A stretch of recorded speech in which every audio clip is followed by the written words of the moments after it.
This is the Andres Segovia Show. Hey everyone, I interrupt your regularly scheduled program to bring you a PSA. No, I'm kidding, but I do have a PSA to share with you.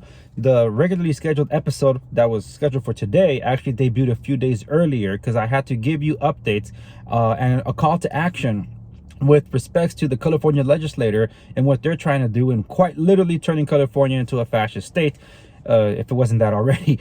But the thing is that every bill that I covered over there had nothing to do with, I guess, what I do in the field of real estate and business and things. This is with respects to AB 1771. You have to oppose this bill. And for those of you watching or listening on the podcast, I recommend you go to the show notes accompanying this episode at www.theandressegovia.com. I'll leave links there for you to follow how to communicate with your legislator to oppose this bill. AB 1771 proposes an unprecedented tax on the sale of a home in the first 7 years after purchase. If the home was sold within the first 3 years, the tax imposed a punitive 25% tax. Yes, I'm going to leave you with this. Specifically, AB 1771 will result in increased taxes on homeowners, which if you're a renter, you probably think that's not that big of a deal because it doesn't affect you. It affects you directly, believe me.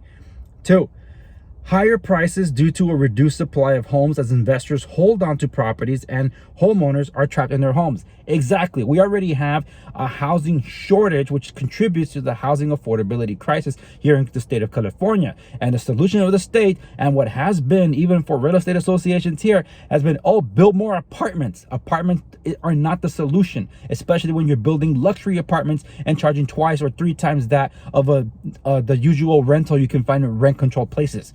How does that alleviate the housing affordability crisis? It doesn't.